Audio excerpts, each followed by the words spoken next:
어머니는 가족 아니잖아요. 부엌에서 설거지하던 제 손이 멈췄습니다. 접시를 쥔 손에서 힘이 빠져 그릇이 싱크대에 떨어질 뻔했어요. 거실에서 들려오는 며느리의 목소리였습니다. 정정순, 72살. 아들 도연이네 집에서 산 지 벌써 9년째. 아들은 42, 며느리 소희는 38, 손녀 민지는 9살.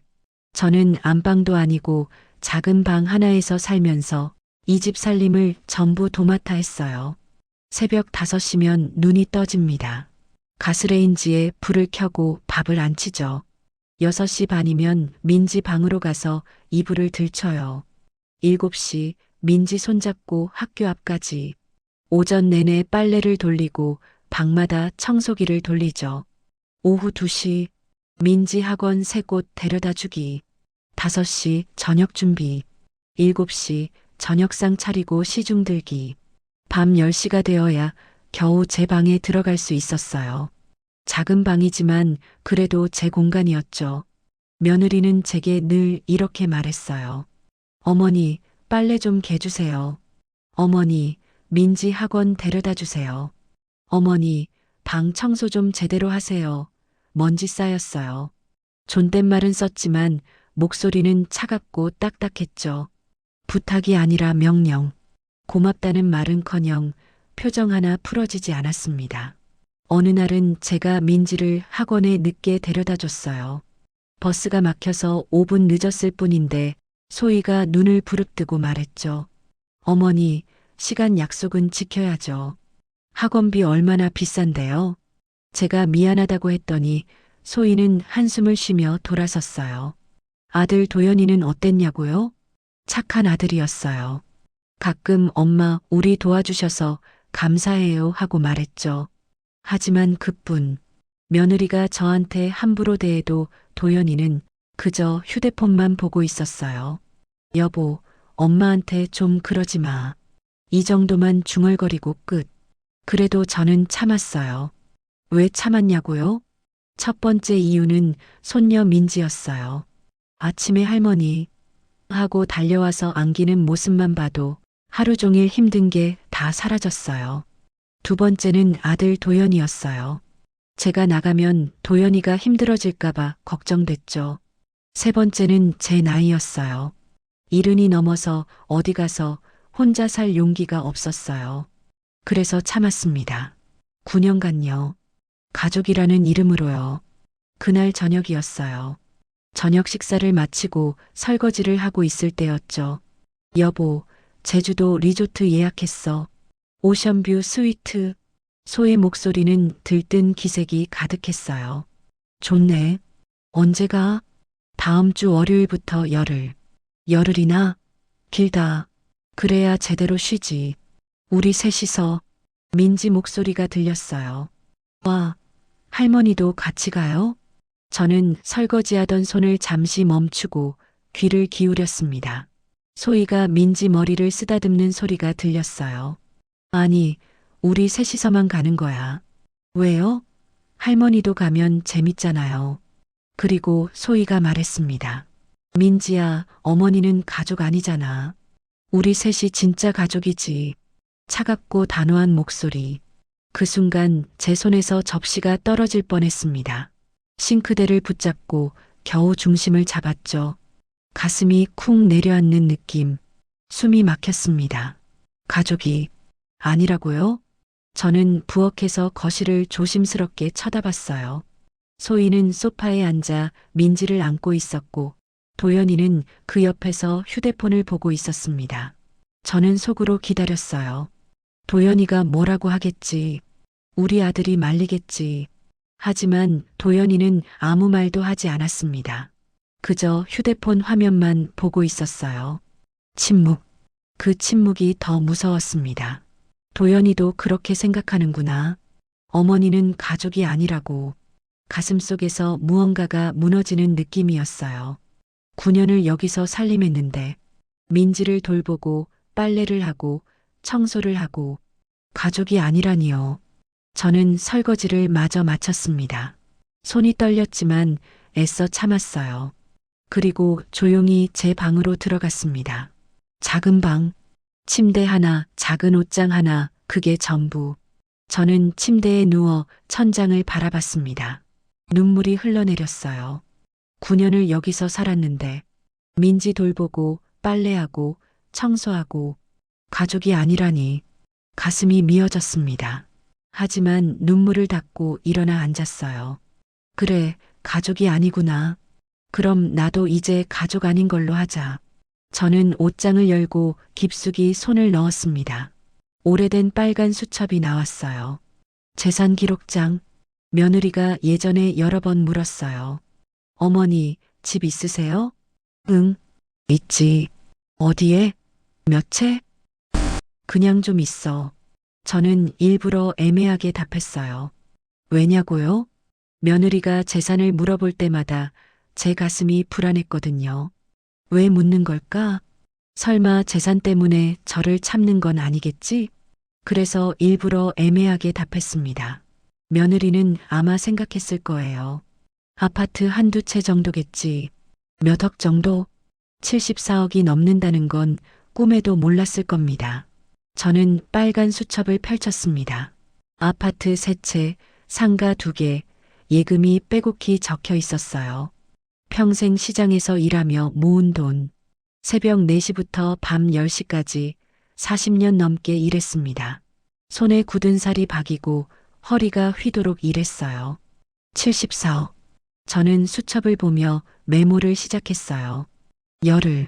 열흘이면 충분해. 이제 내 인생을 살아야지. 조용한 결심, 눈물은 멈췄고 눈빛이 달라졌어요. 더 이상 슬프지 않았습니다. 오히려 마음이 편안해졌죠. 그래, 이제 시작이야. 창밖으로 달빛이 들어왔어요. 저는 눈을 감았습니다. 내일부터 시작이에요. 내 인생을요. 9년 전 봄, 손녀 민지가 태어났을 때 며느리 소희가 전화를 했습니다. 어머니, 애 봐주러 우리 집에 들어오세요. 목소리는 정중했지만 어딘가 차가웠어요. 하지만 저는 기뻤습니다. 작은 방 하나를 얻어 도연이네 집에 들어갔죠. 첫 1년은 그래도 괜찮았습니다. 밤중에 민지가 울면 제가 일어나서 젖병을 물렸어요. 소희는 그저 잠만 잤고요.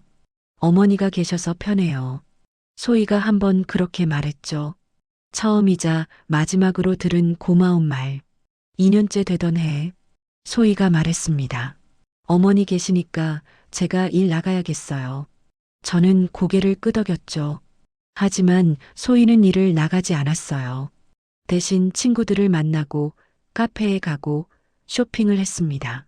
집안일은 전부 제 몫이 됐어요. 3년째가 되자 달라지기 시작했어요. 어머니, 청소 제대로 좀 하세요. 이 방 먼지 쌓였어요. 뭐 하신 거예요? 가슴이 철렁했어요. 미안하다, 다시 할게. 무릎을 꿇고 다시 청소를 했습니다.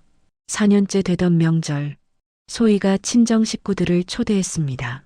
친정 엄마, 아빠, 언니까지 5명. 저는 아침부터 음식을 준비했죠. 갈비찜, 잡채, 전, 국. 친정 엄마가 물었어요. 사돈 어르신은? 소희가 대답했습니다. 아, 방에 계세요. 신경 안 쓰셔도 돼요. 그 말을 듣고 가슴이 찢어지는 것 같았어요. 저는 작은 방에 혼자 앉아 컵라면을 먹었습니다. 거실에서는 웃음소리가 들렸어요. 5년째 소희가 재산을 묻기 시작했습니다. 어머니, 집 있으세요? 응, 있지. 어디에? 몇 채? 그냥 좀 있어. 일부러 애매하게 답했어요. 혹시나 해서요. 6년째가 되자 갈등이 심해졌어요. 어머니, 여기 우리 집이에요. 조금은 눈치 보시면서 사세요. 미안하구나. 고개를 숙였습니다. 어느 날 소희 방에서 소리가 들렸어요. 시어머니, 그냥 집에서 일 시켜요. 편하잖아요. 웃음소리. 저는 문 밖에서 그 소리를 듣고 서 있었어요. 눈물이 흘러내렸지만 소리내서 울 수는 없었죠. 7년째 되던 해, 제가 친구를 만나려고 했습니다. 오늘 친구 만나고 올게. 소희가 눈을 치켜떴어요. 어머니, 민지 학원 데려다 줘야죠. 알았어. 친구에게 문자를 보냈습니다. 미안, 나 바빠서 못 가. 그렇게 외출은 거의 못하게 됐어요. 8년째가 되자 몸이 무너지기 시작했습니다. 과로로 무릎이 아팠어요. 허리도 디스크가 왔습니다. 오늘 병원 좀 다녀올게. 소희가 눈살을 찌푸렸습니다. 어머니, 오늘 청소 안 하셨어요? 지금 할게. 통증을 참고 청소기를 돌렸습니다. 병원은 다음 날로 미뤘죠. 결국 병원에는 가지 못했습니다. 9년째인 현재까지도요. 9년째가 되자 완전한 식모 취급. 어머니, 이것 좀. 어머니, 저것 좀. 감사 인사는 전혀 없었습니다. 어머니, 빨리 좀요. 명령 줘. 그러던 어느 날, 민지가 학교에서 신체 검사를 받고 왔어요. 할머니, 저 AB형이래요. 저는 멈칫했습니다. AB형? 도연이는 A형이고 소희는 O형인데 유전 법칙상 AB형이 나올 수가 없었어요. 이상한데. 소희가 재빨리 끼어들었습니다. 유전은 복잡해요. 걱정 마세요. 그렇게 말하며 제 눈을 피했어요. 저는 의심했지만 넘어갔습니다. 하지만 마음 한구석에 의문이 남았죠. 민지가 정말 도연이 딸일까? 저는 빨간 수첩을 다시 펼쳤습니다. 아파트 37억 원, 강남 대치동, 서초 반포동, 송파 잠실동, 상가 22억 원, 마포 상수동, 종로 해화동, 예금 15억 원, 총 74억 원. 이 돈으로 내 인생을 살 거야. 며느리한테 한 푼도 안 줘. 아들한테도 안 줘. 나 죽으면 기부할 거야. 결심은 확고했습니다. 창밖으로 달빛이 들어왔어요. 저는 수첩을 덮고 베개 밑에 넣었습니다. 그리고 눈을 감았어요. 내일부터 시작입니다. 열흘의 계획이요. 마음은 이미 평온했어요. 9년간의 식모 생활. 이제 끝낼 시간이었습니다. 다음 날 아침 6시 현관문이 열리는 소리가 들렸습니다. 저는 작은 방에서 숨을 죽이고 있었어요. 새 식구가 캐리어를 끌고 나가는 소리가 들렸죠. 어머니, 집 잘 지키세요. 열흘 후에 올게요. 소의 목소리, 차갑고 건조했어요. 저는 방문을 살짝 열고 밖을 내다봤습니다. 그래, 잘 다녀와. 최대한 평온한 목소리로 답했죠. 민지가 현관 쪽에서 손을 흔들었어요. 할머니 안녕. 선물 사올게요. 가슴이 먹먹했습니다. 하지만 미소를 지었어요. 그래, 조심히 다녀와. 콰당, 현관문이 닫혔습니다. 발소리가 멀어지고 엘리베이터 타는 소리가 들리고 완전히 조용해졌어요. 저는 방문을 열고 거실로 나왔습니다. 텅 빈 집, 혼자 심호흡을 했습니다. 이제 시작이야. 첫째 날 아침, 서둘러 옷을 갈아입었어요. 편한 바지에 재킷을 걸쳤죠. 시계를 봤어요. 6시 30분. 법무법인은 10시부터 상담이 가능했죠. 핸드폰으로 검색을 시작했습니다. 법무법인 신탁 전문. 평이 좋은 곳 하나를 골랐죠. 전화를 걸었습니다. 따르릉, 따르릉. 여보세요. 법무법인 정희입니다. 긴급 상담 있어요. 오늘 가능한가요? 어떤 사안이신가요? 재산 신탁 상담이요. 아, 네. 오전 11시에 오실 수 있으세요? 네, 갈게요. 부엌으로 가서 냉장고를 열었습니다. 계란 후라이를 부치고 식빵을 구웠습니다. 커피를 내렸죠. 식탁에 앉아 혼자 먹었어요. 조용했습니다. 하지만 평온했죠. 11시 5분 전에 법무법인에 도착했습니다. 고층 빌딩 12층. 유리문을 열고 들어가니 깔끔한 사무실이 나왔습니다. 상담 예약하신 분이세요? 네, 11시예요. 성함이 정정순입니다. 잠시 후 문이 열리고 변호사가 나왔어요. 50대 후반쯤 돼 보이는 여성 변호사. 정정순님? 들어오세요. 상담실로 들어갔어요. 무슨 일로 오셨어요? 변호사 김민정이 물었죠. 저는 잠시 숨을 고르고 말했습니다. 제 전 재산을 정리하고 싶어요. 전 재산이요? 네. 저는 가방에서 빨간 수첩을 꺼냈습니다. 펼쳐서 변호사 앞에 놓았어요. 변호사가 수첩을 들여다봤습니다. 눈이 점점 커졌어요. 이게 정말 다 어머님 재산이세요? 놀란 목소리. 네, 남편 없이 혼자 모았어요. 어떻게 이렇게 평생 시장에서 일했어요. 새벽 4시부터 밤 10시까지요. 40년 넘게요. 변호사가 고개를 끄덕였어요. 대단하십니다. 수첩에는 빼곡히 적혀 있었죠. 총 자산 74억 원. 변호사가 천천히 고개를 들었어요. 어머님, 계획이 어떻게 되세요? 저는 또박또박 말했습니다. 먼저 제주도에 집을 하나 사려고 해요. 5억 원 정도로요. 현금 구매하시겠다는 거죠? 네, 제 노후 거처니까요. 그럼 나머지는요? 제 생활비로 10억은 따로 보관하고 싶어요. 아파트랑 상가는 계속 임대 놓고요. 그 임대료는 제가 평생 받을 거예요. 변호사가 계산기를 두드렸어요. 월 임대료가 1,150만 원 정도 나오시겠네요. 그럼 생활에 전혀 지장 없으시겠어요? 네. 잠시 숨을 고르고 말했죠. 제가 죽으면요. 그때 부동산 전부 복지재단에 기부하는 걸로 신탁 처리해 주세요. 변호사가 펜을 멈췄어요. 생전에는 어머님이 수익자시고요. 사망 후에만 재단 귀속이네요. 네, 제가 죽기 전까진 제 돈이에요. 가족분들은요? 목소리가 조심스러웠어요. 저는 단호하게 말했습니다. 아들, 며느리 한 푼도 못 받아요. 유류분도요? 특히 유류분 박탈 꼭 해주세요. 유언장에 명시해 주세요. 변호사가 난처한 표정을 지었어요.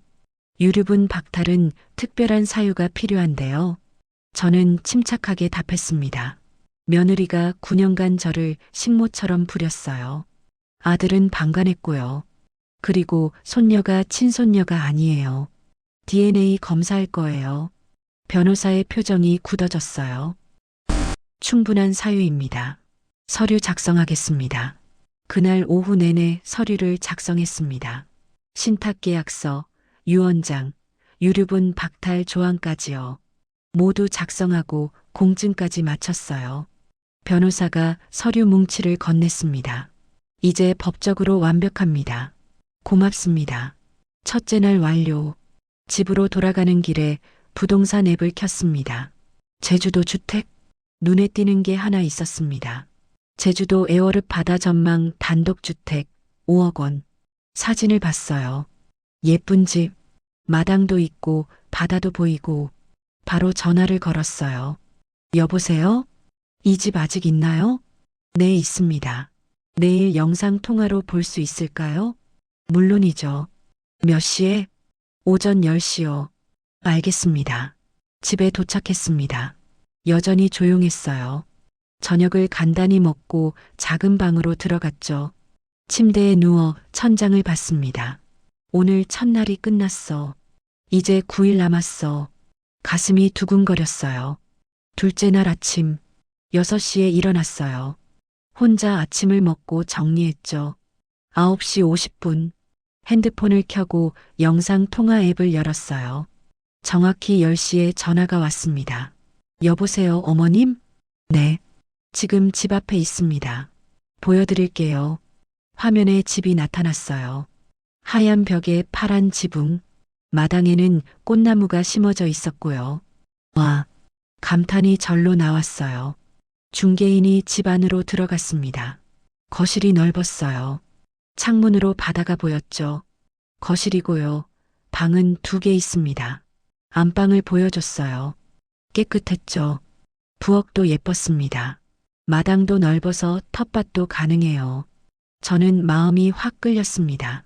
계약할게요. 직접 보시고 괜찮아요. 사진으로 충분해요. 내일 계약금 2천만 원 보낼게요. 중개인이 놀란 목소리로 답했어요. 알겠습니다. 둘째 날 완료. 셋째 날 은행에 갔습니다. 계약금 2천만 원을 송금했어요. 오후에는 부동산 자산관리 회사를 찾아갔죠. 아파트 3채, 상가 2개 임대 관리 맡기고 싶어요. 담당자가 서류를 꺼냈습니다. 수수료는 임대료의 10%입니다. 좋아요. 임차인 관리, 수리, 월세 수금 다 맡길게요. 저는 제주도로 가요. 담당자가 고개를 끄덕였어요. 연락처만 주시면 매달 임대료 입금해 드리겠습니다. 계약서에 서명했습니다. 월 수령액은 1,035만 원.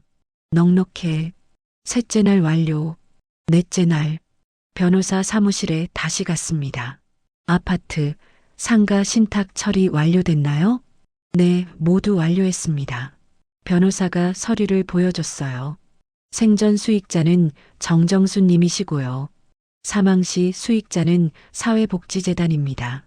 아드님이나 며느리분은 접근 불가입니다. 고맙습니다. 안도감이 밀려왔어요. 유언장도 작성 완료했고요. 공증까지 마쳤습니다. 이제 안심이네요. 변호사가 미소를 지었습니다. 행복하세요, 어머님. 넷째 날 완료. 다섯째 날. 대학병원 유전자 검사실로 갔어요. 손녀와 아들, 그리고 저 DNA 검사하고 싶어요. 상담사가 물었습니다. 샘플 있으세요? 저는 가방에서 지퍼백을 꺼냈어요.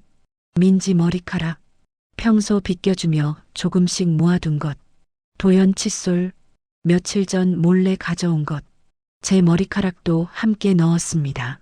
결과는 사흘 후 나옵니다. 꼭 정확하게 부탁드려요. 다섯째 날 완료. 여섯째 날, 제주도 행 비행기를 예매했습니다. 오전 10시 비행기, 김포공항으로 갔어요.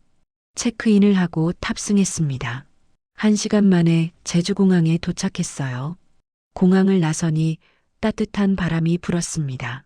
여기가 내가 살 곳이구나. 택시를 타고 부동산 사무실로 갔어요. 중개인이 반갑게 맞아줬습니다. 어머님 오셨어요? 네. 잔금 준비하셨죠? 네. 휴대폰 뱅킹 앱을 켰습니다. 4억 8천만 원을 송금했어요. 중개인이 확인하고 등기 서류를 건넸죠. 축하드립니다. 열쇠도 받았습니다. 무거웠지만 따뜻했어요. 집으로 가볼게요. 중개인 차를 타고 집으로 갔습니다. 현관문을 열었어요. 텅 빈 집이었지만 햇살이 가득했습니다. 거실로 들어가 창문을 열었어요. 바다가 보였습니다. 파도 소리가 들렸죠. 여기서 살 거야. 내 집, 내 집이야. 눈물이 흘러내렸습니다. 행복한 눈물. 마당으로 나갔어요. 풀이 무성했지만 예뻤죠. 여기 꽃 심어야지. 텃밭도 만들고 가슴이 벅찼습니다. 저녁 비행기로 서울로 돌아왔어요. 여섯째 날 완료. 일곱째 날. 책상에 앉아 편지지를 꺼냈어요. 펜을 들고 한참을 생각했습니다. 그리고 쓰기 시작했죠. 첫 번째 편지, 아들에게. 도연아, 엄마가 떠난다. 9년간 너희 집에 얹혀 살며 식모처럼 일했지. 엄마는 괜찮았어. 손녀도 보고 너도 보고. 근데 며느리가 말하더구나. 가족이 아니잖아요. 가슴이 무너졌어. 더 아팠던 건 내가 아무 말도 안 한 거야. 너도 그렇게 생각했구나. 엄마가 가족이 아니라고. 그래서 엄마도 결심했어. 이제 내 인생 살기로. 재산? 74억 있어. 하지만 너한테 안 갈 거야. 내가 평생 쓰다가 죽으면 기부할 거야. 유류분도 박탈했어. 변호사 통해서 유언장 작성했어. 법적으로 너는 한 푼도 못 받아. 그리고 민지 DNA 검사 결과 동봉한다. 민지는 내 딸이 아니야. 미안하지만 이제 우린 남이야. 행복하게 살아라. 엄마가. 두 번째 편지, 며느리에게. 9년간 수고했습니다. 가족이 아니라는 말 잘 들었어요. 맞아요. 우린 가족이 아니었죠. 그래서 저도 가족 아닌 걸로 하기로 했습니다. 제 인생은 제가 살겠어요. 찾지 마세요. 연락하지 마세요. 이제 우린 남입니다. 참 재산 궁금하시죠? 아파트 3채, 상가 2개, 예금 15억, 총 74억쯤 됩니다. 놀랐죠? 아파트 한두 채 정도로 생각했죠? 아니에요. 74억이에요. 하지만 한 푼도 못 받을 겁니다. 제가 평생 쓰다가 죽으면 전부 사회복지재단에 기부하기로 했어요. 이미 신탁 완료했고요. 유류분도 박탈했습니다. 법적으로 완벽합니다. 저를 식모처럼 부린 대가입니다. 안녕히 계세요. 정정순. 편지를 다 쓰고 봉투에 넣었습니다. 봉투 겉에 아들에게, 며느리에게라고 썼죠. 7째 날 완료. 8째 날 병원에서 전화가 왔습니다. 검사 결과 나왔습니다. 어떻게 나왔나요? 심장이 두근거렸어요. 박민지 양은 박도연 씨의 생물학적 자녀가 아닙니다. 친자 확률 0.01%입니다. 그럴 줄 알았어요. 목소리가 떨렸지만 침착했어요. 어머님과도 친손녀 관계가 아닙니다. 결과지 출력해 주세요. 병원에 가서 결과지를 받았습니다. 편지 봉투에 함께 넣었어요. 8째 날 완료. 9째 날 짐을 정리하기 시작했어요. 옷가지 몇 벌, 책 몇 권, 사진 앨범. 큰 캐리어 하나에 다 들어갔습니다. 집을 청소했어요. 냉장고를 비우고 쓰레기를 버렸죠. 작은 방도 깨끗이 정리했습니다. 아무것도 남기지 않았어요. 흔적 없이 사라지자 9째 날 완료. 10째 날 밤, 마지막 밤, 작은 방 침대에 누워 천장을 봤어요. 9년, 참 길었다. 이제 내 인생 살자. 눈물이 흘렀습니다. 미안해, 민지야. 할머니는 정말 널 사랑했어. 하지만 이젠 내 인생이야. 눈물을 닦고 눈을 감았어요. 곧 잠이 들었습니다. 11째 날 새벽 4시, 눈이 떠졌습니다. 조용히 일어나 옷을 입었어요. 캐리어를 끌고 방문을 열었죠. 거실로 나가 식탁을 봤습니다. 편지 2통을 놓았어요. 하나는 아들에게, 하나는 며느리에게. 현관문으로 향했습니다. 뒤돌아보지 않았어요. 문을 조용히 열고 나갔죠. 엘리베이터를 타고 1층으로 내려갔습니다. 새벽 공기가 차가웠어요. 택시를 불렀습니다. 김포공항 가주세요. 택시가 출발했어요. 창밖으로 아파트가 멀어졌습니다. 9년을 살았던 집. 하지만 돌아보지 않았어요. 공항에 도착해 비행기를 탔습니다. 이륙했어요. 창밖으로 서울이 보였습니다.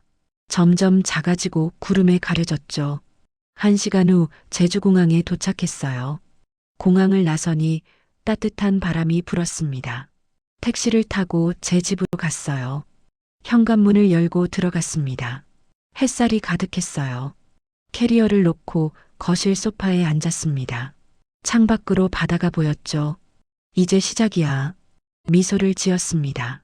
진짜 제 인생이 시작된 거예요. 그날 저녁 제주도 리조트. 열흘째 밤이었어요. 소희는 발코니에 서서 바다를 내려다보고 있었습니다. 휴대폰을 꺼냈어요. 전화를 걸었죠. 여보세요? 남자 목소리였습니다. 오빠 나야. 소의 목소리가 낮아졌어요. 이제 조금만 참으라고. 어머니 재산 얼마 있는 거 털고 민지 데리고 오빠한테 가겠다고 소곤대며 통화했어요. 하지만 소의 목소리에 불안이 묻어났죠. 재산 이야기 꺼내봤어? 그게 자꾸 피해. 얼마나 있는지 확인했어? 몰라. 아파트 몇 채 있다는데 정확히는. 남자가 한숨을 쉬었습니다. 소희야, 그 재산 꼭 챙겨야 해. 알아. 근데 어떻게 해? 빨리 움직여. 늦으면 안 돼. 전화가 끊겼어요. 소희는 휴대폰을 주머니에 넣고 방으로 돌아갔습니다. 도연이가 침대에 누워 텔레비전을 보고 있었어요. 여보, 응? 어머니 재산 말이야. 도연이가 텔레비전에서 눈을 떼지 않고 말했습니다. 왜? 빨리 확인해야 할 것 같아. 나중에가 아니라 지금. 소의 목소리가 커졌어요. 도연이가 고개를 돌렸습니다. 왜 그래? 어머니가 이상하다니까. 뭔가 준비하는 것 같아. 엄마가? 설마.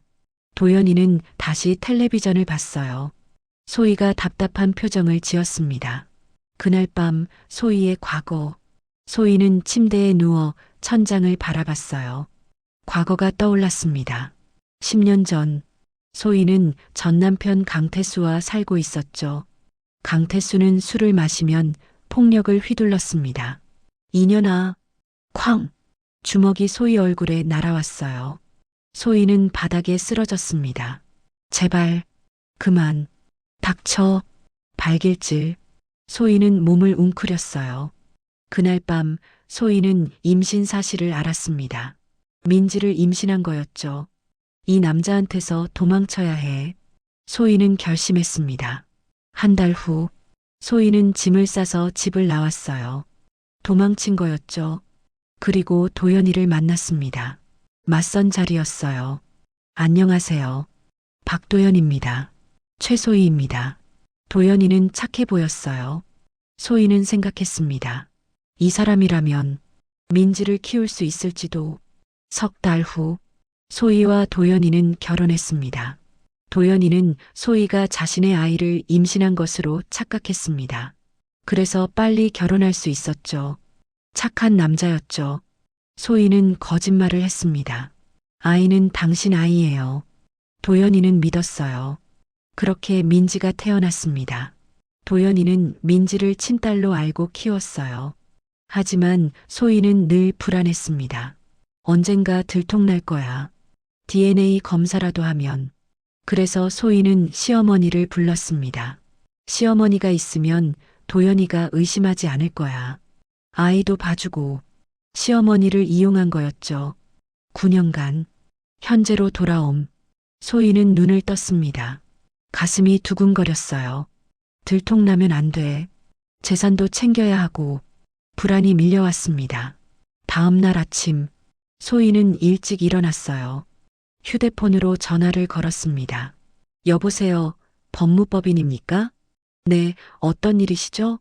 상속 상담 받고 싶은데요. 언제 오실 수 있으세요?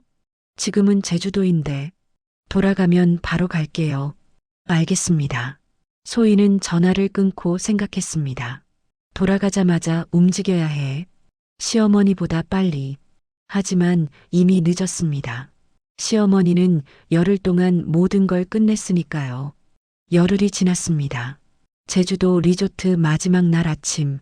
소희와 도현, 민지는 짐을 챙기고 있었죠. 열흘 정말 짧네. 소희가 캐리어를 끌며 말했습니다. 집 가면 어머니가 맛있는 거 해놓으셨겠지? 도연이 웃으며 답했어요. 당연하죠. 엄마 음식 먹고 싶다. 민지가 인형을 가방에 넣으며 말했어요. 할머니 보고 싶어요. 할머니한테 줄 선물도 샀는데. 소희가 민지 머리를 쓰다듬었죠. 그래, 할머니 좋아하시겠다. 체크아웃을 하고 공항으로 향했습니다. 비행기를 타고 서울로 돌아왔어요. 저녁 7시쯤 집 앞 주차장에 도착했죠. 아, 집이다.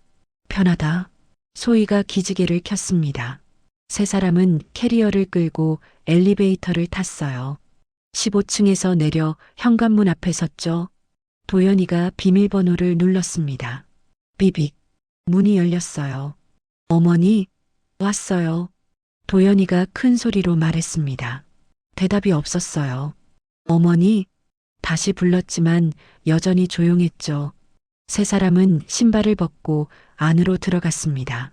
거실 불이 꺼져 있었어요. 왜 이렇게 조용해? 소희가 불을 켰습니다. 환한 불빛이 거실을 비췄어요. 하지만 아무도 없었죠. 어머니 안 계세요? 민지가 두리번거렸습니다. 소희가 부엌으로 갔어요. 깨끗했습니다. 너무 깨끗했죠. 설거지도 하나 없고 냉장고를 열어보니 텅 비어 있었어요. 이상한데. 소희 얼굴이 굳어졌습니다. 도연이가 작은 방으로 갔어요. 어머니가 쓰던 방. 문을 열었습니다. 침대만 덩그러니 있었어요. 옷장을 열어봤습니다. 비어 있었죠. 아무것도 없었어요. 이불도 깨끗하게 개져 있었고 책상도 텅 비어 있었습니다. 짐이 다 없어? 도연이 목소리가 떨렸어요. 소희가 황급히 달려왔습니다. 뭐라고요? 방을 들여다봤죠. 어머니 짐이 다 없어요. 소희 얼굴이 새하얗게 질렸습니다. 설마 두 사람은 거실로 다시 나왔어요.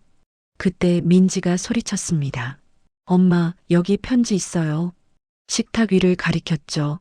소희와 도연이가 급히 다가갔습니다. 봉투 2개가 놓여 있었어요. 하나는 아들에게, 하나는 며느리에게. 소희 손이 떨렸습니다. 이게 뭐야?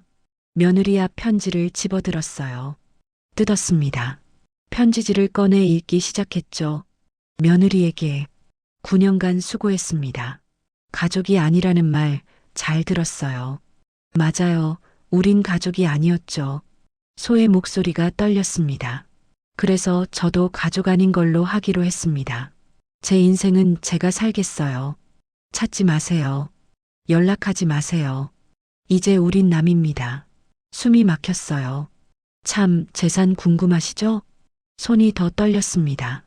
아파트 3채, 상가 2개, 예금 15억, 총 74억쯤 됩니다. 편지가 손에서 떨어질 뻔했어요. 74억? 소희가 비명처럼 말했습니다. 놀랐죠?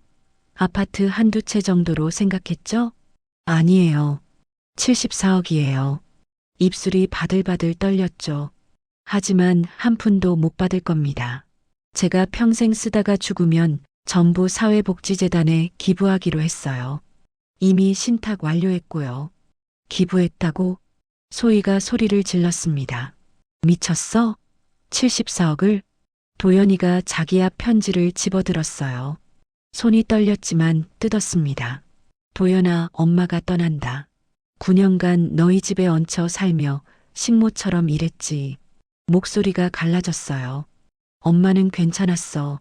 손녀도 보고 너도 보고. 근데 며느리가 말하더구나. 가족이 아니잖아요.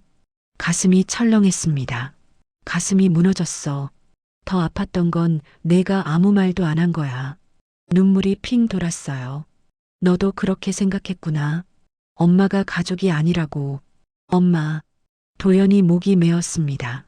그래서 엄마도 결심했어. 이제 내 인생 살기로. 재산? 74억 있어. 하지만 너한테 안 갈 거야. 손이 떨렸어요. 내가 평생 쓰다가 죽으면 기부할 거야. 유류분도 박탈했어. 변호사 통해서 유언장 작성했어. 법적으로 너는 한 푼도 못 받아. 편지가 바닥에 떨어졌습니다. 그리고 민지 DNA 검사 결과 동봉한다. 민지는 내 딸이 아니야. 도연이가 봉투를 뒤집었어요. 서류 한 장이 떨어졌습니다. DNA 검사 결과지. 떨리는 손으로 집어들었습니다. 피검사자. 박도현, 남 42살. 박민지, 여 9살. 정정순, 여 72살. 숨을 삼켰어요. 결과. 박도현과 박민지, 친자 확률 0.01%. 친자 아님. 결과지가 손에서 떨어졌습니다. 민지가 내 딸이 아니라고. 다리에 힘이 풀렸어요. 주저앉았습니다. 9년을. 목소리가 떨렸죠. 얼굴을 두 손으로 감쌌습니다. 흐느꼈어요. 소희가 결과지를 집어들었습니다. 읽더니 창백해졌어요. 이건 말을 잇지 못했습니다. 도연이가 일어나 소희를 쳐다봤어요. 이게 무슨 소리야? 소리를 질렀습니다. 소희가 움찔했어요. 나도 몰라. 민지가 내 딸이 아니야? 도연이 목소리가 커졌죠. DNA 검사가 거짓말을 해? 소희가 대답하지 못했습니다. 고개만 숙였어요. 임신하고 나랑 결혼한 거야? 도연이가 다가갔습니다. 소희 눈에서 눈물이 흘러내렸어요. 미안해. 작은 목소리. 미안해. 도연이가 벽에 주먹을 내리쳤습니다. 쿵. 9년 동안 나를 속였는데 미안해. 소희가 울기 시작했어요. 살려고 그랬어. 전 남편이 때렸어. 술 먹고 매일 때렸어. 그래서 도연이 목소리가 차가웠습니다. 그래서 나를 속인 거야? 9년 동안? 미안해. 미안하다고 되는 거야? 도연이가 거실을 왔다 갔다 했어요. 소희가 갑자기 소리쳤습니다. 그것보다 어머니 재산. 도연이가 멈춰섰어요. 74억을 기부했다고? 소의 목소리가 떨렸죠. 미쳤어? 그게 우리 거였는데. 도연이가 어이없다는 표정을 지었습니다. 우리 거? 엄마 돈이 왜 우리 거야? 소희가 악을 썼어요. 9년간 같이 살았잖아. 그것도 효도지. 효도? 도연이 비웃었습니다. 내가 엄마한테 뭘 해줬는데 식모처럼 부려먹기만 했잖아. 소희가 목소리를 높였어요. 어머니가 알아서 하신 거잖아. 내가 시킨 거지. 도연이가 소리쳤습니다. 어머니 이것 좀, 어머니 저것 좀. 매일 그랬잖아. 그래도 74억을. 소의 본색이 드러났어요. 74억을 기부하다니. 우리 돈인데. 도연이가 소희를 노려봤습니다. 너 지금 제정신이야? 엄마가 평생 모은 돈이야. 우리 돈이 아니라고. 두 사람은 계속 싸웠어요. 목소리가 점점 커졌죠. 민지가 방에서 나왔습니다. 눈이 빨갛게 부어 있었어요. 왜 싸워요? 울먹이는 목소리. 할머니는요? 부모는 대답하지 못했습니다. 할머니가 어디 갔어요? 민지가 울기 시작했어요. 도연이가 민지를 안아주려고 했습니다. 하지만 손이 멈췄어요. 내 딸이 아니야. 그 생각에 손이 떨렸죠. 민지는 울면서 다시 방으로 들어갔습니다. 문을 쾅 닫았어요. 거실에 침묵이 흘렀습니다. 소희는 소파에 주저앉았어요. 도연이는 벽에 기대섰죠. 둘 다 말이 없었습니다. 74억. 그 숫자가 머릿속을 맴돌았어요. 어떻게?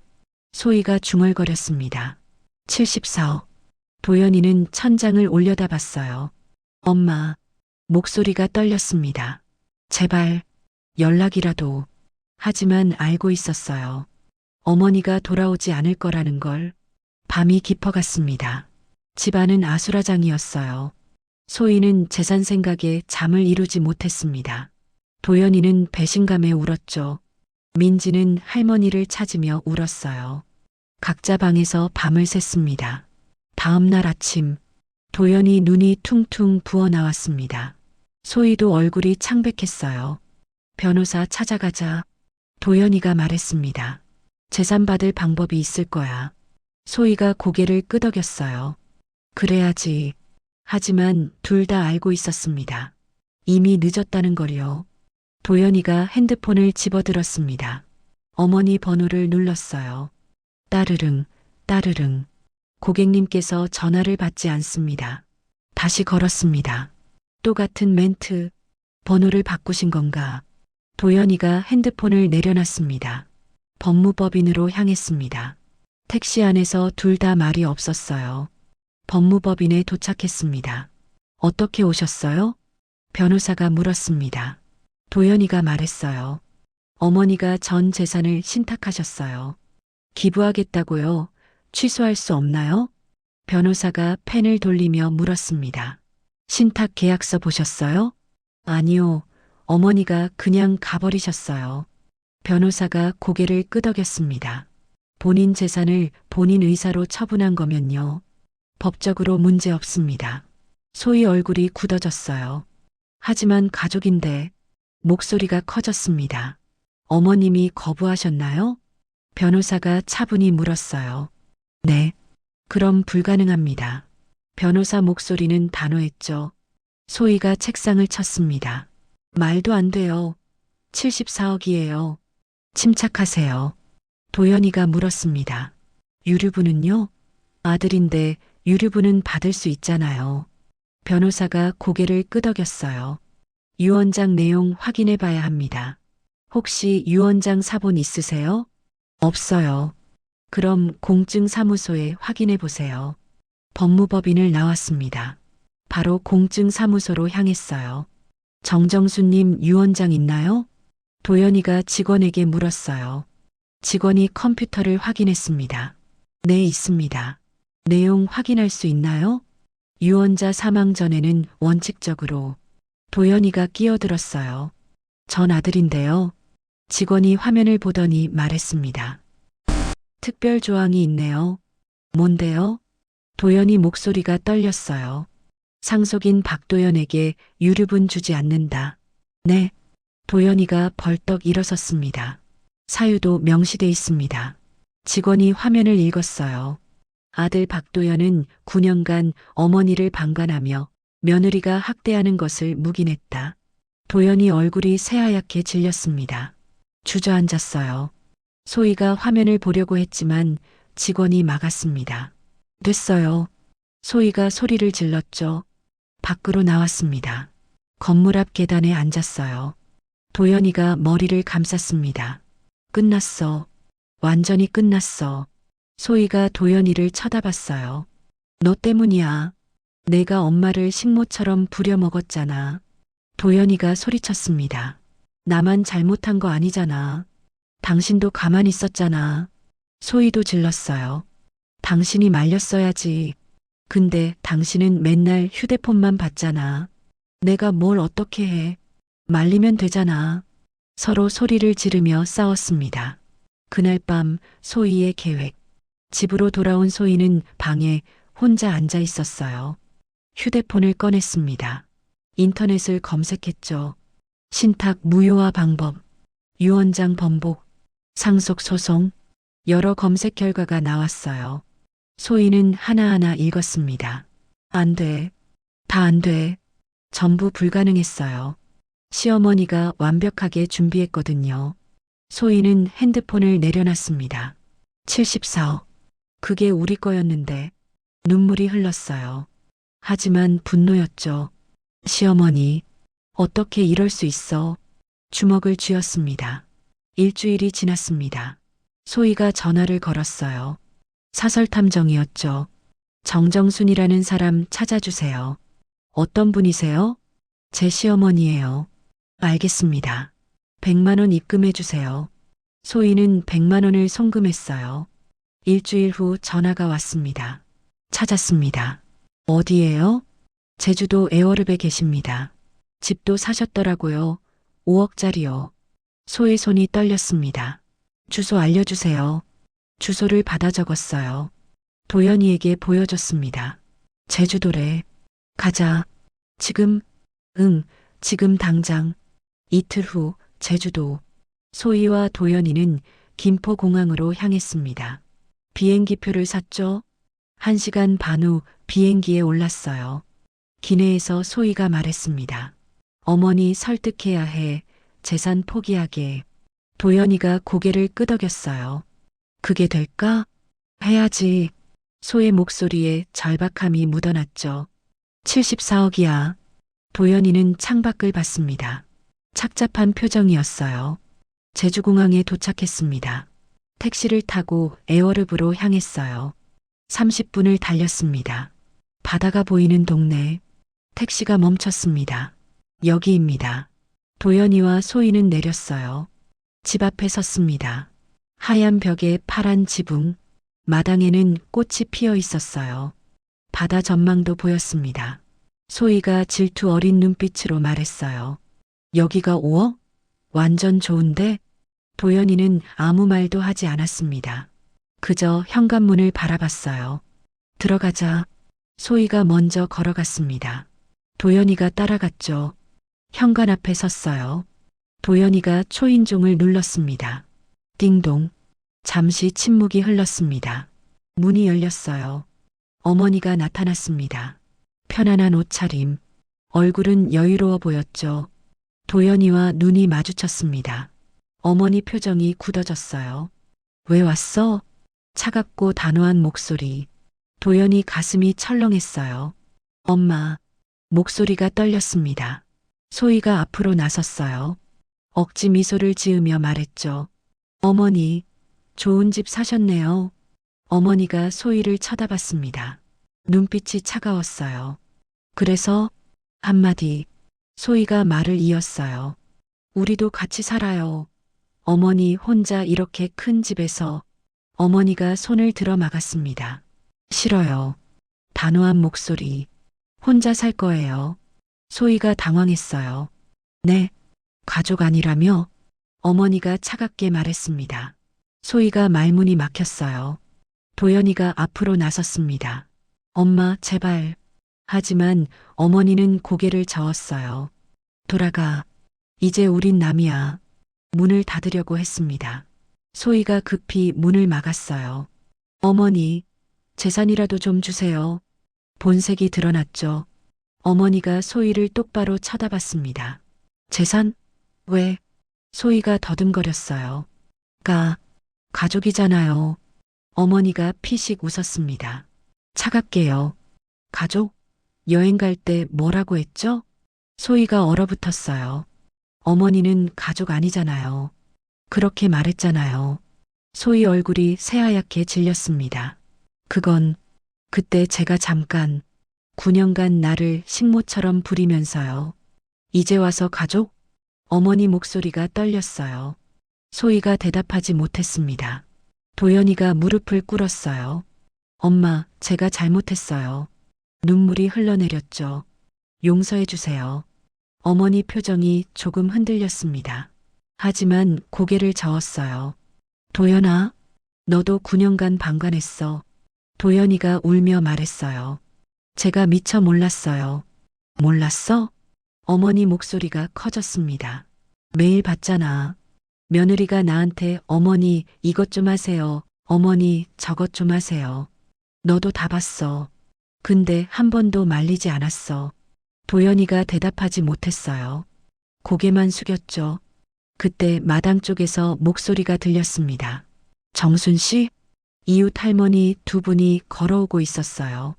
아, 손님 오셨네요? 한 할머니가 밝게 말했습니다. 우리가 방해됐나? 어머니가 미소를 지었어요. 아니에요. 금방 가실 분들이에요. 도연이와 소희를 쳐다봤죠. 이제 가세요. 다음에 오면 경찰 불러요. 이웃 할머니들이 소희와 도연이를 보며 말했습니다. 어머, 가족분들이세요? 어머니가 고개를 저었어요. 아니에요. 그냥 아는 사람들이에요.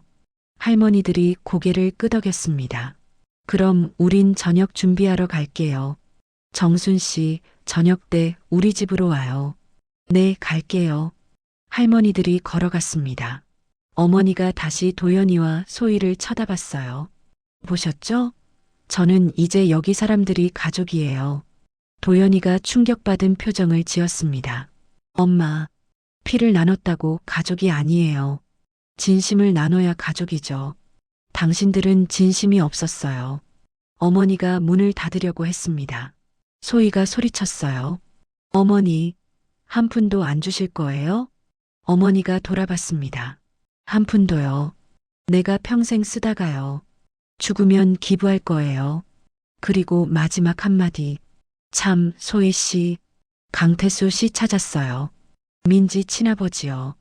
DNA 검사 결과 보내드렸어요. 양육비 청구하실 거래요. 매달 100만 원씩이요. 준비하세요. 소희가 주저앉았어요. 안 돼. 어머니가 마지막으로 말했습니다. 이제 가세요. 쾅! 문이 닫혔습니다. 밖에서 소희가 울며 소리쳤어요. 어머니. 하지만 문은 열리지 않았습니다. 도연이는 현관문에 이마를 기댔어요. 엄마. 눈물이 흘러내렸습니다. 한참이 지났어요. 두 사람은 일어나 집을 떠났습니다. 뒤돌아봤지만 문은 여전히 닫혀 있었죠. 택시를 타고 공항으로 향했습니다. 차 안에서 둘 다 말이 없었어요. 소희는 울고 있었고요. 도연이는 창밖만 바라봤습니다. 74억. 그 돈은 이제 영원히 그들 손에 닿지 않을 것이었어요. 석 달 후 서울. 도연이와 소희는 법정에 서 있었어요. 이혼 소송. 판사 앞에 섰습니다. 판사가 서류를 천천히 들여다봤어요. 묵직한 침묵이 법정을 채웠습니다. 도연이는 입술을 깨물었어요. 피가 배어 나올 것 같았죠. 소희는 고개를 푹 숙이고 있었습니다. 손이 떨리고 있었어요. 이혼 사유는? 판사가 물었습니다. 도연이가 답했어요. 목소리가 갈라졌습니다. 사기입니다. 9년간 저를 속였습니다. 가슴이 미어졌어요. 소희는 고개를 더 숙였습니다. 눈물이 바닥에 떨어졌죠. 민지가 친자가 아니라는 거죠? 판사가 서류를 확인했습니다. 네. DNA 검사 결과 있습니다. 도연이가 서류를 건넸어요. 손이 떨렸습니다. 판사가 서류를 읽었습니다. 표정이 굳어졌어요. 친자 확률 0.01%. 판사가 중얼거렸습니다. 9년간 속였다는 건가요? 소희가 울음을 터뜨렸어요. 죄송합니다. 죄송합니다. 목소리가 떨렸죠. 판사가 소희를 쳐다봤습니다. 피고인은 왜 속였... 소희가 고개를 들었어요. 얼굴이 눈물범벅이었습니다. 전 남편이 폭력을 행사했습니다. 목이 메었어요. 임신한 상태로 도망쳤고 살기 위해서였습니다. 판사가 고개를 끄덕였습니다. 사정은 이해합니다. 하지만 9년간 기만한 건 용서할 수 없습니다. 쾅! 망치 소리가 울렸습니다. 이혼을 인정합니다. 도연이가 눈을 감았어요. 눈물이 흘러내렸습니다. 양육권은 친아버지에게 갑니다. 민지 양육권은 강태수에게 갔어요. 소희는 주저앉았습니다. 흐느끼며 울었죠. 민지. 법정을 나오며 도연이가 소희를 쳐다봤습니다. 눈빛이 차가웠어요. 이제 우린 남이야. 소희가 울먹였어요. 미안해. 정말 미안해. 미안하다고 되는 게 아니야. 도연이는 돌아서서 걸어갔습니다. 뒤돌아보지 않았어요. 소희는 그 자리에 서서 울었습니다. 법정 복도에 혼자 남았죠. 며칠 후 소희는 친정집으로 갔습니다. 작은 방 하나를 얻었죠. 친정 엄마가 물었어요. 내가 왜 그랬어? 목소리에 실망이 가득했습니다. 살려고 그랬어요. 소희가 고개를 숙였습니다. 결과가 이 모양이잖아. 친정 엄마는 한숨만 쉬었어요. 소희는 작은 방에 혼자 앉았습니다. 74억을 꿈꿨지만요. 한 푼도 받지 못했어요. 직장을 구해야 했습니다. 이력서를 넣기 시작했죠. 편의점 아르바이트, 시급 9,000원. 9년간 시어머니 부리며 살았는데 이제 내가 일하네. 쓴웃음이 나왔습니다. 도연이도 힘들었어요. 혼자 아파트에서 살았죠. 퇴근하면 텅 빈 집. 외로웠어요. 밥을 혼자 먹었습니다. 엄마한테 잘할걸. 후회가 밀려왔습니다. 9년간 왜 방관했을까? 눈물이 났어요. 핸드폰을 꺼냈습니다. 어머니 번호를 눌렀어요. 고객님께서 전화를 받지 않습니다. 매일 걸었지만 매일 같은 멘트, 편지를 썼습니다. 제주도 주소로 발송했어요. 하지만 답장은 오지 않았습니다. 6개월 후 소희는 편의점에서 일했어요. 손님들에게 고개를 숙였죠. 감사합니다. 한때 74억을 꿈꿨던 사람. 이젠 시급 9,000원에 일했습니다. 어느 날 저녁 소희는 편의점 카운터에 서 있었어요. 문이 열리며 손님이 들어왔습니다. 강태수였어요. 민지 친아버지. 소희가 움찔했습니다. 왜 왔어요? 강태수가 카운터에 서류를 내려놨어요. 양육비 청구서야. 매달 100만 원. 6개월치 600만 원. 일주일 안에 입금해. 소희가 서류를 받습니다. 600만 원. 그런 돈 어디 있어요? 없으면 법원 갈 거야. 강태수가 돌아서서 나갔습니다. 소희는 카운터에 주저앉았어요. 어떻게? 눈물이 흘렀습니다. 도연이도 비슷했어요. 회사 일에만 매달렸습니다. 집에 가기 싫었거든요. 석 달이 더 지났어요. 도연이는 어머니께 편지를 또 썼습니다. 엄마, 보고 싶어요. 한 번만 만나주세요. 재산은 바라지 않아요. 그냥 엄마 얼굴만 보고 싶어요. 아들 도연. 편지를 발송했어요. 하지만 답장은 오지 않았습니다. 같은 시각, 제주도. 1년이 지났어요. 저는 완전히 정착했습니다. 아침 7시면 눈이 떠졌어요. 해변을 산책했죠. 파도 소리를 들으며 걸었습니다. 기분 좋다. 매일 하는 말. 오전엔 마을 도서관에 갔습니다. 책을 빌려 읽었어요. 요즘은 여행책을 보고 있었죠. 다음 달엔 유럽에 갈까? 점심은 이웃 할머니들과 함께 먹었어요. 정순 씨, 오늘 우리 집에서 먹어요. 네, 갈게요. 함께 밥을 먹고 이야기를 나눴습니다. 웃음꽃이 피었어요. 정순 씨, 표정이 정말 밝아졌어요. 제가요? 네, 처음 봤을 때랑 완전 달라요. 감사합니다. 정말 마음이 밝아졌어요. 오후엔 텃밭을 가꿨습니다. 상추가 무성하게 자랐어요. 고추도 빨갛게 익었죠. 잘 크네. 수확해서 바구니에 담았습니다. 이웃들과 나눠 먹었어요. 정순 씨 고추 맛있어요.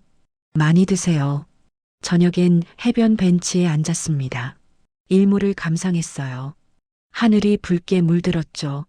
아름답다. 통장을 확인했어요. 매달 임대료가 꾸준히 들어왔습니다. 1,035만 원이었죠.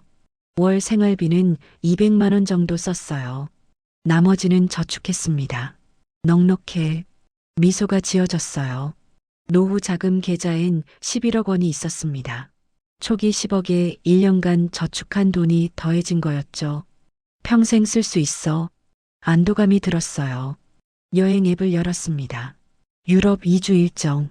1,200만 원. 부담 없네. 예약을 완료했어요. 다음 달에 파리로 갈 거였습니다. 혼자 여행. 자유롭게요. 어느 날 저녁이었어요. 민지 생각이 났습니다. 책상 서랍을 열었어요. 민지 사진이 있었죠. 웃고 있는 모습. 미안해, 민지야. 할머니는 정말 널 사랑했어. 눈물이 흘렀어요. 사진을 쓰다듬었습니다. 하지만 이젠 내 인생이야. 서랍을 닫았어요. 며칠 후 또 편지가 왔습니다. 도연이었어요. 엄마, 보고 싶어요. 한 번만 만나주세요. 재산은 바라지 않아요. 그냥 엄마 얼굴만 보고 싶어요. 아들 도연. 눈물이 흘렀습니다. 하지만 답장하지 않았어요. 미안하지만 이젠 돌아갈 수 없어. 편지를 서랍에 넣었습니다. 마음속으로 되뇌었어요. 도연이한테 미안한 마음도 있어요. 눈을 감았습니다. 하지만 도연이는 9년간 나를 지켜주지 않았어요. 며느리가 나를 식모처럼 부릴 때 한 번이라도 막아줬다면 이렇게까지 안 했을 거예요. 한숨을 쉬었어요. 하지만 도연이는 방관했어요. 그래서 이제 내 선택이에요. 눈을 떴습니다. 도연이도 이젠 혼자 살아가야죠. 나처럼요.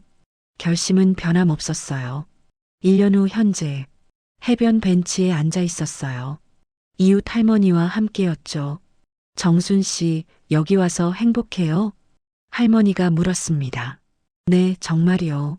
진심이었어요. 가족은 안 그리워요? 가족은 잠시 생각했습니다. 가족은 피가 아니라 진심이더라고요. 할머니가 고개를 끄덕였어요. 맞아요. 피를 나눴다고 가족이 아니에요. 제가 말을 이었죠. 진심을 나눠야 진짜 가족이죠. 할머니가 웃으셨습니다. 우린 진심 나누잖아요. 그래서 우리가 진짜 가족이에요. 할머니가 제 손을 잡았어요. 따뜻했습니다. 맞아요. 하고 저는 미소를 지었어요. 2년 후 제주도. 봄이 왔습니다. 마당에 꽃이 만발했어요. 저는 텃밭에서 상추를 따고 있었습니다. 바구니가 가득 찼죠. 올해는 풍년이네. 혼자 웃었어요. 문화센터에서 그림 실력도 늘었습니다. 전시회에 출품까지 했어요. 정순 씨 그림 정말 좋아요. 선생님이 칭찬해 주셨죠. 유럽 여행도 다녀왔습니다. 파리, 로마, 바르셀로나. 혼자 다녔지만 외롭지 않았어요. 오히려 자유로웠죠. 사진을 찍고 맛있는 걸 먹고 이게 진짜 여행이구나. 통장 잔액도 늘었습니다. 12억 5천만 원. 임대료가 꾸준히 들어왔고요. 생활비를 빼고 나머지는 저축했죠. 평생 쓰고도 남겠어. 마음이 편안했습니다. 어느 날 오후였어요. 이웃 할머니 5분이 제 집에 모였습니다. 정순 씨, 오늘 생신이잖아요. 깜짝 파티였어요. 케이크를 준비해 오셨죠? 74 축하해요. 촛불을 켰습니다. 저는 눈물이 났어요. 고맙습니다. 할머니들이 제 손을 잡았습니다. 우리가 진짜 가족이잖아요. 맞아요. 함께 케이크를 먹었어요. 웃음꽃이 피었습니다. 그날 밤, 저는 책상에 앉았습니다. 일기를 썼어요. 2년이 지났다. 제주도에서의 2년. 내 인생에서 가장 행복한 2년이었다. 9년간 식모처럼 살았지만 이젠 주인으로 산다. 도연이 생각이 가끔 난다. 미안한 마음도 있다. 하지만 후회는 없다. 도연이도 이젠 알겠지. 가족이 뭔지, 진심이 뭔지, 며느리는 어떻게 사는지 모르겠다. 그것도 그녀가 선택한 인생이다. 나는 행복하다. 진짜 가족들과 함께 있으니까. 피를 나눈 가족이 아니라 진심을 나눈 가족. 이게 진짜 가족이다. 일기를 덮었습니다. 창밖으로 달빛이 들어왔어요. 바다가 은빛으로 반짝였죠. 내일은 뭘 할까? 혼자 중얼거렸습니다. 아침엔 해변 산책하고, 점심은 순자 할머니네서 먹고, 오후엔 그림 그리고, 저녁엔 미소가 지어졌어요. 그냥 바다 보면서 차 마실까? 침대에 누웠습니다. 오늘도 좋은 하루였어. 눈을 감았어요. 편안하게 잠들었습니다. 그 시각 서울. 도연이는 혼자 아파트에 앉아 있었습니다. 어머니 편지를 또 썼어요. 엄마, 2년이 지났어요. 엄마 보고 싶어요. 제가 정말 잘못했어요. 한 번만 만나주세요. 편지를 봉투에 넣었습니다. 하지만 발송하지 않았어요. 소용없겠지. 책상 서랍을 열었습니다. 발송하지 않은 편지들이 쌓여 있었어요. 15통. 엄마, 눈물이 흘렀습니다. 제가 잘못했어요. 하지만 어머니는 돌아오지 않았습니다. 영원히요. 다시 제주도 해변을 걷고 있었습니다. 혼자 파도가 철썩였어요. 9년간 식모처럼 살았지만 혼자 중얼거렸습니다. 이제는 내가 주인이에요. 바람이 불었어요. 제 돈으로 제 집 샀고 제 돈으로 제가 살아요. 하늘이 붉게 물들었습니다. 넉넉하게요. 여유롭게요. 발걸음을 멈췄습니다. 나를 이용하려던 사람은 끝내 가족이 될 수 없었어요. 고개를 끄덕였어요. 하지만 진짜 가족은 이웃 할머니들 얼굴이 떠올랐습니다. 여기 있었습니다. 미소가 지어졌어요. 피를 나눴다고 가족이 아니에요. 진심을 나눠야 가족이죠. 해가 수평선 너머로 지고 있었습니다. 그리고 제가 죽으면 하늘을 올려다봤어요. 남은 재산은 정말 필요한 사람들한테 가겠죠. 별이 하나씩 떠오르고 있었습니다. 그게 진짜 가족이니까요. 에필로그. 5년이 지났습니다. 저는 79살이 됐어요. 여전히 제주도에서 살고 있습니다. 건강도 좋아졌어요. 무릎도 덜 아프고 허리도 괜찮아졌죠. 매일 산책하고 텃밭 가꾸고 그림 그리니까요. 이웃 할머니들과는 더 가까워졌습니다. 명절 때면 함께 모여 밥을 먹어요. 우리가 진짜 가족이야. 서로 손을 잡고 웃습니다. 도연이에게서는 가끔 편지가 와요. 여전히 답장하지 않습니다. 하지만 편지는 다 읽어요. 엄마 보고 싶어요. 제가 잘못했어요. 용서해 주세요. 마음이 아프긴 해요. 하지만 돌아가진 않습니다. 도연아, 너도 이젠 너의 인생을 살아. 엄마처럼 자유롭게. 소희는 어떻게 사는지 모르겠어요. 그것도 그녀 인생이니까요. 저는 행복합니다. 진짜 행복해요. 9년간 잃어버렸던 저를 찾았으니까요. 식모가 아니라 주인으로요. 명령받는 사람이 아니라 선택하는 사람으로요. 어느 날 저녁, 해변 벤치에 앉아 있었어요. 이웃 할머니 순자와 함께였죠. 정순 씨, 후회 안 해요? 순자가 물었습니다. 뭐요? 아들 떠나보낸 거요. 잠시 생각했어요. 후회 안 해요. 고개를 끄덕였습니다. 아들을 미워하는 건 아니에요.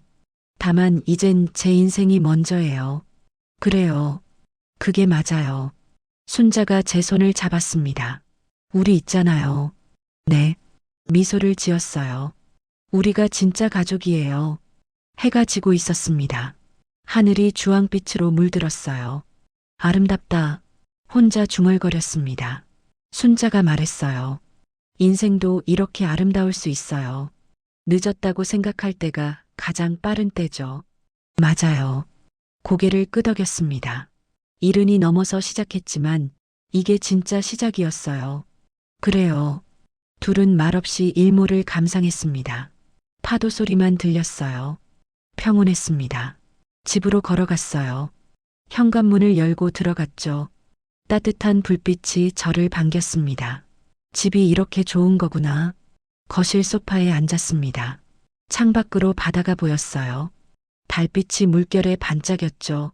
이게 삶이구나. 이게 자유구나. 눈을 감았습니다. 9년간 잃어버렸던 나를 찾았어. 이제 후회 없어. 눈을 떴어요. 책상으로 갔습니다. 일기를 펼쳤죠. 펜을 들고 썼습니다. 오늘도 좋은 하루였다. 해변을 산책하고 친구들과 밥을 먹고 그림을 그렸다. 저녁엔 일몰을 봤다. 행복하다. 진짜 행복하다. 가족은 피가 아니라 진심이다. 그걸 이제야 알았다. 늦었지만 늦지 않았다. 79. 아직 할 수 있는 게 많다. 내일은 또 어떤 하루가 될까? 기대된다. 일기를 덮었습니다. 침대에 누웠어요. 오늘도 감사합니다. 혼자 중얼거렸습니다. 내일도 좋은 하루가 되길. 눈을 감았어요. 금방 잠이 들었습니다. 편안한 잠. 꿈속에서도 미소 짓고 있었어요. 마지막 장면. 다음 날 아침. 햇살이 얼굴을 비쳤습니다.